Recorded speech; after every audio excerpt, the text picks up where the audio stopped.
Number 1, ang inyong OEC or ang inyong Overseas Employment Certificate. Number 2, ang inyong visa.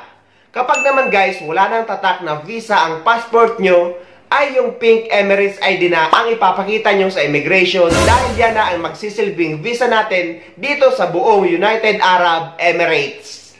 Number 3, ang inyong vaccine certificate. About guys, sa vaccine certificate, kapag naka 2-dose vaccination ka na or yung tinatawag na fully vaccinated, ay exempted ka na sa PCR test pabalik dito sa Dubai or sa United Arab Emirates. So far guys, wala pa namang pagbabago sa rules na yan.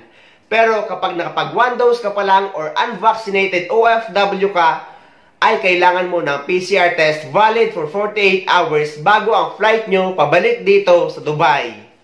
May suggestion lang ako sa inyo guys na kahit na lumuluwag na ang protocols or yung mga travel guidelines or travel restrictions sa Pilipinas at kahit dito sa UAE, kung may pagkakataon naman kayo na magpa-booster, ay magpa-booster na lang kayo. Dahil hindi naman natin alam ang panahon o yung mga darating na protocols kung may pagbabago. Kaya guys, huwag tayo magpapakampante. Kung may pagkakataon tayo magpa-booster, ay magpa-booster na tayo.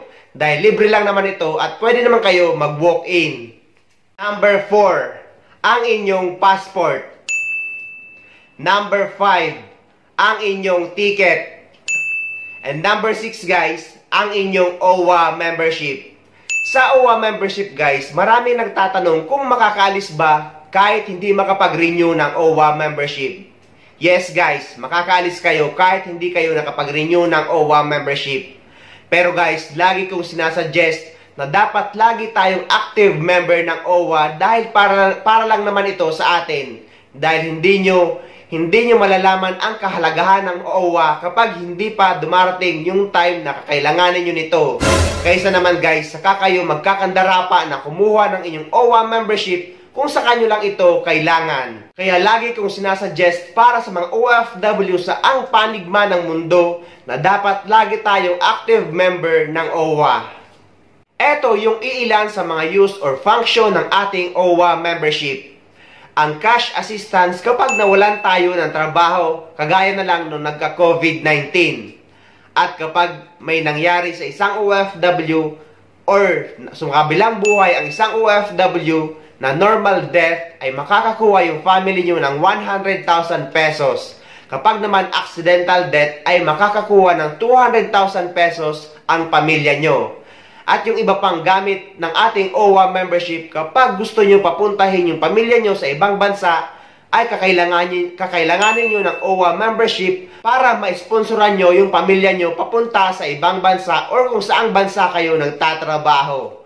At yung last guys, kapag gusto nyo i-apply ng scholarship yung anak nyo as OFW status, yung parents or kapatid, ay kakailanganin nyo ng OWA para mabigyan ng assistance yung kamag-anak nyo sa Pilipinas o yung anak nyo ng mga taga-OWA.